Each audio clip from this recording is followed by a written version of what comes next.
প্রমাণ বিচ্যুতি কিভাবে নির্ণয় করবে, অর্থাৎ স্ট্যান্ডার্ড ডেভিয়েশন কিভাবে নির্ণয় করবে, খুব সহজে একটা প্রশ্ন এবং উত্তর করে দেখিয়ে দেব। দেখতে থাকো।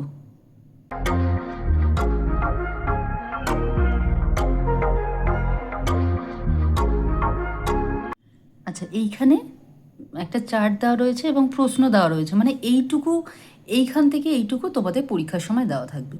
প্রদত্ত জনঘনত্ব সম্পর্কিত শ্রেণীবদ্ধ রাশি তথ্য থেকে প্রমাণ বিচ্যুতি নির্ণয় করো। এর আগে সমস্ত ভিডিও রাশিবিজ্ঞানের আমার দেওয়া হয়ে গেছে, এটা একদম শেষের ভিডিও। তো এই রকম সবসময় এটা হলো তোমাদের শ্রেণী সীমানা দিয়ে দিয়েছে এবং এটা হলো পরিসংখ্যা। এই দুটো জিনিস সবসময় দেওয়া থাকবে। এবার এটা থেকে কিভাবে অঙ্ক করব, দেখো এই অংশ এবং এই অংশ, এই দুটো তো অটোমেটিক পরে যে চার্ট হবে সেখানে কপি করে দেবো, জাস্ট দেখে দেখে লিখে দেবো। কিভাবে দেখো, এই যে মনে রাখবে, একটাতে এটা হলো শ্রেণী সীমানা ওপরেরটা, আর এটা হলো শ্রেণী সীমা, এটা হলো পরিসংখ্যা, মানে এটা এফ। এবার দেখো এই চার্টটা একটু বড় হবে, সেই কারণে অনেক আমি চওড়া করে দিলাম পেজটা। এ দেখো কতগুলো হবে, একটু বড় কিন্তু খুবই সহজ, মানে পদ্ধতিটা শিখিয়ে দিচ্ছি, কঠিন মনে করার কিচ্ছু নেই। আর তোমরা যারা এই যে যৌগিক গড় নির্ণয় করতে জানো, আমি আগেই ভিডিও দিয়েছি, যৌগিক গড় এই পর্যন্ত নির্ণয় হবে। এই দেখো সামেশন এক্স মানেই তো গড়, তাহলে এই পর্যন্ত তোমরা আগে থেকেই জানো গড় কিভাবে নির্ণয় করবে। তারপরে মাত্র এই তিনটে তোমাদের কলাম রয়েছে, এই তিনটে করে ফেললেই হয়ে যাবে, একদম সহজ। তাহলে প্রথমে যেমন বলছিলাম দেখে নাও, শ্রেণী সীমানা, এই যে প্রথম যে বক্সটা, এই বক্সটা দেখো এইভাবে এরম লম্বা করেছিল, এটাকেই পরপর ওপর থেকে নিচে দিয়ে দিয়েছি, যেমন ছিল তেমন, কোনো চেঞ্জ করিনি। আর এই যে এটা পরিসংখ্যা লিখে এই পরে 4, 2, 9, দেখো 4, 2, 9 এইভাবে লিখে দিয়েছি। তাহলে এই দুটো বক্স আমাদের কমপ্লিট হয়ে গেল। এবার ব্যবধান কী করে নির্ণয় করবো, এই যে শুধু এইখান থেকে এই 260 থেকে পরেরটা থেকে আগেরটাকে বিয়োগ করবো, আর কিচ্ছু না। তো এটা খুবই সহজ, 260 থেকে 130 বিয়োগ করলে 130 হয়, এটা তোমাদের করে দেখালাম না, হ্যাঁ 130। এবার এখানে 390 থেকে 260 বিয়োগ করলে আবারও 130 হয়। এবার প্রত্যেকটাই এইখানে 130 আছে, কিন্তু একটা জিনিস খেয়াল করবে, সব সময় যে এই প্রত্যেকটা ব্যবধান একই হবে সেরকম কিন্তু নয়, অনেক সময় আলাদা হয়। তার জন্য দুটো 130 হয়েছে বলে সব টেনে লিখে দেবে সেটা না, আমি কিন্তু চেক করে করে লিখছি, বা আগেও তো আমি চেক করে রেখেছি। তো এইখানে সব 130 আছে, যেটা বলার এটা প্রত্যেকটা তোমরা খেয়াল করে করবে। এবার মধ্যবিন্দু, এটা আগেও শিখেছি, মধ্যবিন্দু কিভাবে নির্ণয় করতে হয়। এই শুরুটা শ্রেণী সীমানার শুরু এবং শেষেটা যোগ করে 2 দিয়ে ভাগ, তার মানে কি একটা দেখিয়ে দিই, 130 যোগ 260 ডিভাইডেড বাই 2, তাহলে এটা উত্তর কত হবে, সমান সমান, এটা যদি তুমি করো উত্তর বেরোবে 195। অনেক সোজা ক্যালকুলেশন, এটা আর আমি দেখালাম না, পরের ক্যালকুলেশনগুলো সব আমি করে দেখাবো। মোট কথা শুরুটা শেষেরটা যোগ করে 2 দিয়ে ভাগ। এবার এইগুলো কিভাবে বেরোবে, প্রত্যেকটার সাথে 130 যোগ করতে থাকলেই হয়ে যাবে, যেহেতু এই যে ব্যবধান 130 করে আছে সেটা করলেও হবে, কিংবা যদি তুমি বারবার এই দুটো যোগ করে 2 দিয়ে ভাগ করে দেখতে চাও সেটাও হবে, যে কোনো একটা নিয়ম করলেই হবে। সব থেকে সোজা নিয়ম, এর সাথে সাথে ব্যবধানটা যোগ করতে থাকবে। তাহলে সেই অনুযায়ী এটা হবে 325, এটা হবে 455, 585, 715, আর এটা হবে 845। এই হয়ে গেল, একদম সোজা, বুঝতেই পারছো। এরপরে কি বলছে, এফ হলো এক্স, আমরা এক্সের মানও জেনে গেছি, এফ এর মানও জেনে গেছি, আগে থেকে ছিল, এক্সটা আমরা বের করেছি। এবার এটা আছে এফ এক্স, মানে F into x, F into x, এইটা গুণ করে জাস্ট এখানে বসাতে হবে। এই গুণটা মুখে মুখেও করতে পারো, তবে আমি বলবো মুখে মুখে গুণ করার দরকার নেই। আচ্ছা, আমার ক্যালকুলেটরটা একটুখানি খারাপের দিকে রয়েছে, যাই হোক, এই যে অন হলো দেখাই যাচ্ছে। এইবার একটু ক্যালকুলেটরের সাহায্য নেওয়াই বেটার। তাহলে এই দুটো আমাদের গুণ করতে হবে, 195, আচ্ছা 195 দেখতে পাচ্ছ স্ক্রিনে, আর এখানে প্রেস করাটা আমি এই যে এখানে প্রেস করছি, এটা আর দেখে না দেখলেও হবে তোমাদের। 195 ইন্টু 4, স্ক্রিনে দেখতে পাচ্ছ তোমরা, এইটুকু ইজ ইকুয়াল টু হয়ে গেল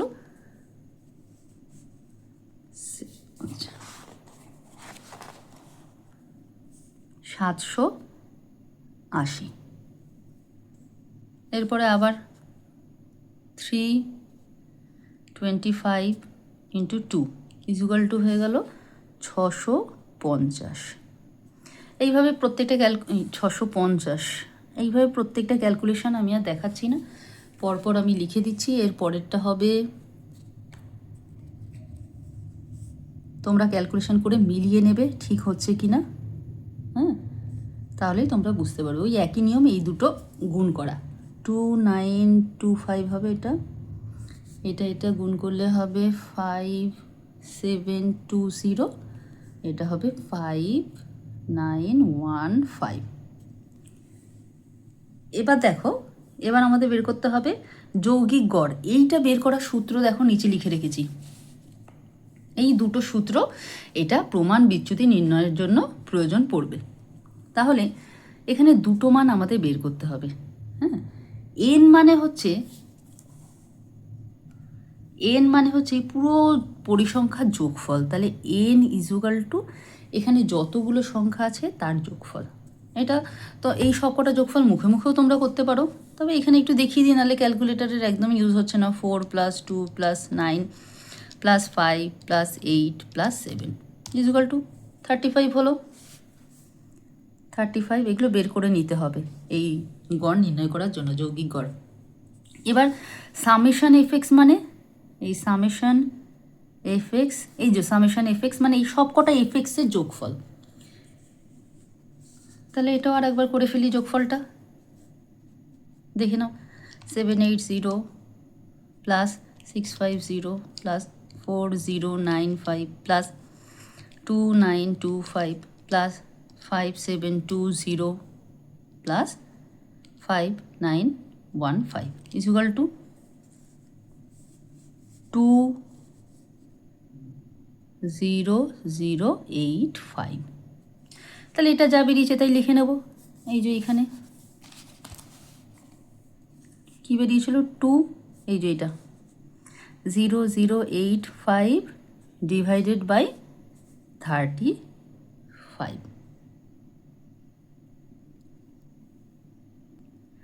তাহলে এই ডিভিশনটা করে দেখি। আচ্ছা, আগে থেকে ক্যালকুলেটারে রয়ে গেছে 20085, আমরা ডাইরেক্ট ডিভাইড করে দেব। আচ্ছা, এই যে এখানে ডিভিশন আছে, ডিভাইডেড, এই যে ডিভাইডেড, অন্য কিছু প্রেস হয়ে গেছিলো, হবে না, তো আমি আরেকবার লিখে নিচ্ছি 20085 ডিভাইডেড বাই 35। দেখতে পাচ্ছ স্ক্রিনে, ইজুগাল টু কত হয়ে গেল, 573.86। এখানে যেহেতু 8-এর পরে 857 ছিল, তাই 86 করে দিলাম। এবার এককটা কি হবে, এককটা হবে এই যে এইটা, এই এককটা হবে এত জন পার বর্গ কিলোমিটার। তাহলে এককটা কি লিখবো, এটা হলো, এটাকে একটা বক্স করে দেবে, তাহলে এটা যে একটা নির্ণয় জিনিস সেটা বোঝা যাবে। এত জন পার বর্গ কিমি হলো। এবার আচ্ছা, এইটা তো নির্ণয় হয়ে গেল। কি নির্ণয় হয়ে গেল, এই যৌগিক গড় নির্ণয় হয়ে গেল, যেটা এটা। তাহলে এইখানে মাঝখানের দিকে একটা ঘরে লিখব, কত হয়েছে, 573.86 হয়ে যাওয়ার পরে অ্যারো দিয়ে দেবো, মানে সব কটা ঘরের একই গড় কিন্তু, হ্যাঁ, এটা মানে পুরো বক্সের একটাই গড় নির্ণয় হয়, সেই কারণে মাঝখানে লিখে দিলাম। এইবার যেটা নির্ণয় করতে হবে বলছে x minus summation x, summation না, এটা হচ্ছে গড়, হ্যাঁ, যৌগিক গড়ের সাইন এটা, বার এক্স। তো যৌগিক গড় বিয়োগ করতে হবে কিসের থেকে, এক্স থেকে। তাহলে এই যে এক্স আমাদের আগে থেকেই আছে, দাঁড়াও, হ্যাঁ, এই যে এক্স আমাদের আগে থেকেই আছে, আর এর থেকে বিয়োগ করতে হবে গড়। তার মানে একটা আমি গড় মাইনাসটা করে দেখাই। এক্স এখানে ছিল মধ্যবিন্দু, 195 মাইনাস, প্রত্যেক সময় এটাই হবে, 573.86। এইবার এইখানে একটা জিনিস বোঝার বিষয় আছে। আচ্ছা, এটা তো ইজুগাল টু বের করবো, প্রত্যেকটাতে কিন্তু আর মাইনাসটা আমি লিখবো না, ডাইরেক্ট মাইনাস করে দেবো। আচ্ছা, এইখানে একটা জিনিস বোঝার বিষয় আছে, সেটা হচ্ছে এবার কিন্তু আর পরপর ক্যালকুলেশন হবে না, এবার এইভাবে ক্যালকুলেশন হবে। কারণ দেখিয়ে দিচ্ছি, দাঁড়ো আস্তে আস্তে বোঝাই, তাহলে ভালো বুঝতে পারবে। আচ্ছা, এই মাইনাসটা আগে করি, তোমরা স্ক্রিনে দেখতে পাচ্ছ মাইনাসটা করব। তাহলে কি ছিল 195 মাইনাস 573.86, এটা ইজুগাল টু কত হচ্ছে? দেখো মাইনাসে মান বেরোচ্ছে, কি বেরোলো? মাইনাস 378.86, ঠিক আছে। এইবার যেটা করতে হবে সেটা হলো এই সংখ্যাটাকে ক্যালকুলেটারের বেশি কিছু চেঞ্জ করার দরকার নেই, এই সংখ্যাটাকে জাস্ট স্কোয়ার করে দেব। কি করে স্কোয়ার করব? নিয়মটা ভালো করে দেখে নাও ক্যালকুলেটারে। এইটা যেমন আছে ঠিক তেমনই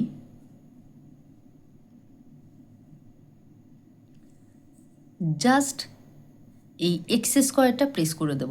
মানে এই তো অ্যান্সারটা ক্যালকুলেটারে বেরিয়েছে, এই যে ক্যালকুলেটারে বেরিয়েছে এই নাম্বারটা। এটার দেখো যেমন আছে তেমনই সূত্রটা আছে, শুধুমাত্র স্কোয়ারটা এক্সট্রা আছে। তাই কি করব, যেমন অ্যান্সার বেরিয়েছে তারপরে এটা ভালো করে খেয়াল করে, এই যে এক্স স্কোয়ার দেখতে পাচ্ছ, এই যে জাস্ট স্কোয়ার প্রেস করলাম, এরপরে প্রেস করব ইজুগাল টু, দেখো ইজুগাল টু প্রেস করলাম, চলে এসেছে একটা নাম্বার। আমি আর একটা করে দেখাবো, যদি বুঝতে অসুবিধা হয় আর একবারও করে দেখাবো। তাহলে এইবার নাম্বারটা বেশ বড় মতন এসেছে। কত এসেছে?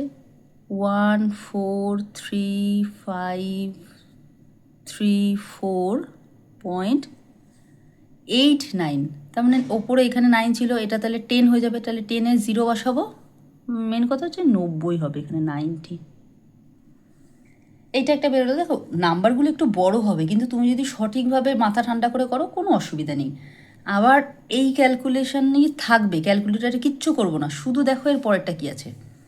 এইটুকু যা ছিল এক্স মাইনাস হচ্ছে মিন, হ্যাঁ যৌগিক গড় এর স্কোয়ার, এইটুকু তো কমন আছে তাই না, শুধু এফটা এক্সট্রা হচ্ছে, আর তার মানে এফ এর সাথে গুণ হবে। দেখি এফের মান কত ছিল, এই দেখো ঠিক এই লাইনে এফের মান এটা ছিল। তার জন্য আমরা কি করব, দেখো যা হয়ে রয়েছে জাস্ট আমি ইনটু প্রেস করছি, দেখো এইভাবে, দেখো ইনটু প্রেস করলাম।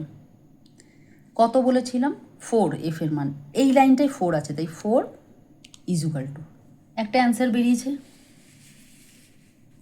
ঠিক এই আর একটু বড় একটা সংখ্যা বেরোলো, এইটাই আমরা জাস্ট লিখে দেব। কি বেরোলো?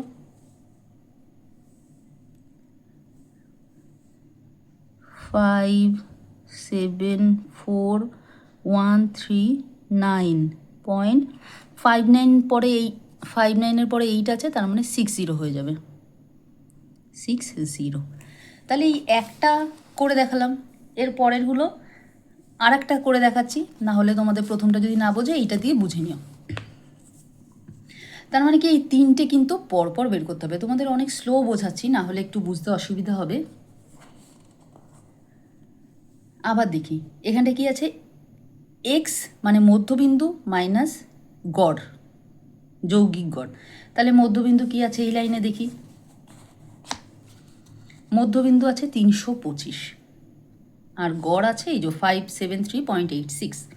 তাহলে আবার মাইনাস করি, দেখো এইখানটাতেই দেখতে পারবে, স্ক্রিনটা খেয়াল করো।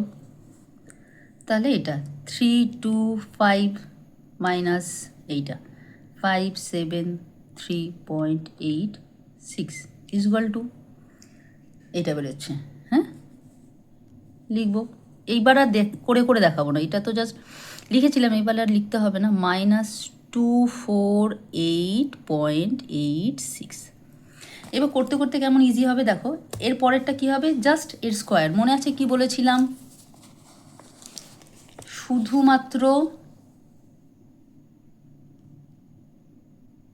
স্কোয়ার প্রেস করব আর এদিকে নিচে ইজুগাল টু প্রেস করব। দেখি কি এসেছে, এই যে এইটা এসেছে, এটাই লিখে দেবো। 61931.29 আছে, তাই 30 লিখে দেবো। এটা কি বলার প্রয়োজন আছে 2 9 কে 3 কেন হয়? এই যে 9 বেশি আছে 5-এর, তার জন্য এটা 9-এর জায়গায় 10 হয়ে যাবে। 10-এ 0 বসালাম, আর হাতে 1, এই 2-এর সাথে 1 যোগ করলে 3 হয়ে গেল। এটা জানো, এই অঙ্ক যারা জানো তো সবাই তোমরা জানো। এরপরেটা কি বলছে, এর সাথে শুধুমাত্র এফটা গুণ হবে। এফ দেখি কত আছে, আগেরটা 4 ছিল, এবার 2 আছে, তার মানে এর সাথে জাস্ট কিছু না, যা আছে এই ইনটু করলাম, ইনটু দেখো 2 প্রেস করেছি, এই যে 2 লিখলাম, ইনটু 2, এবার দেব ইজুয়াল টু, দেখি এইটা আসলো, লিখে দিই 1 2 3 8 6 2.60। ঠিক আছে, এইবার তাহলে এইটুকু বুঝতে পেরে গেছো আশা করি।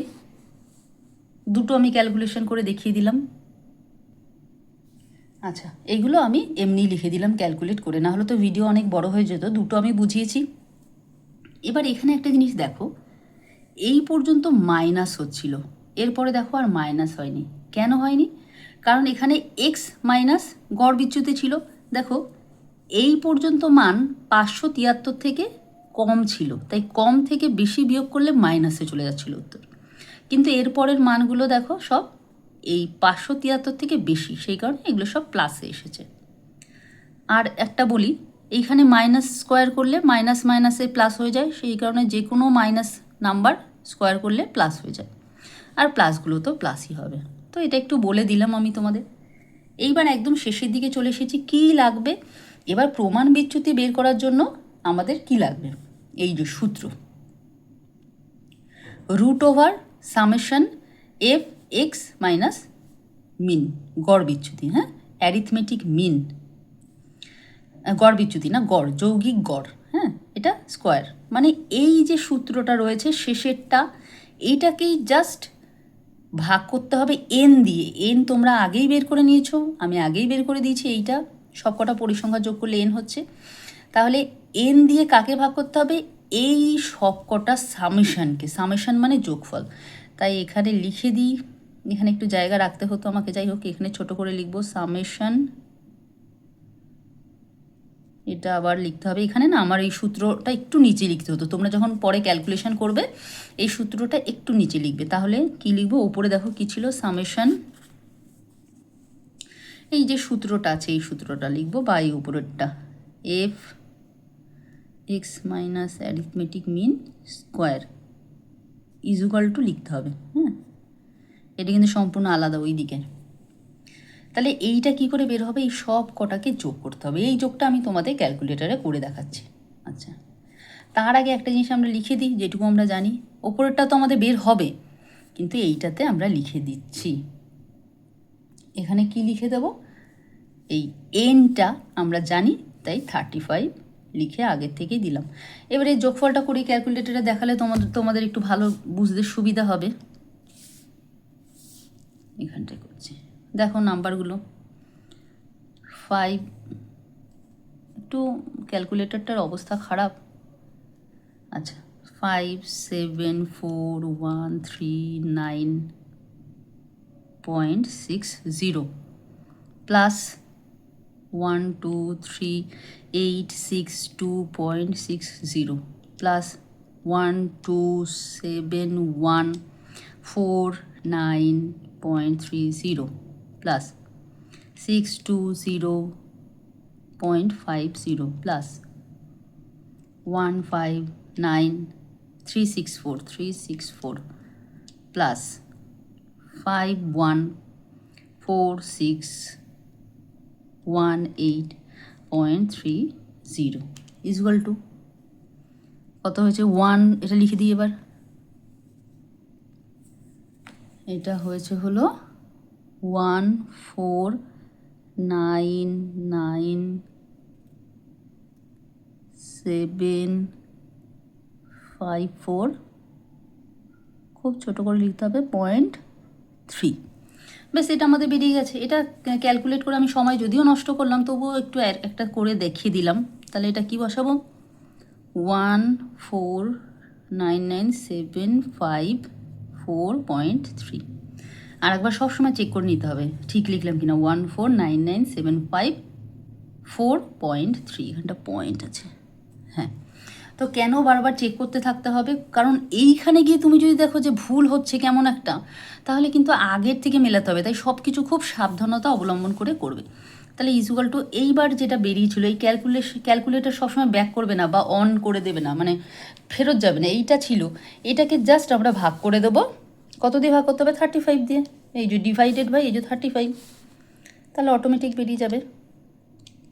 এই যে কত বেরোলো?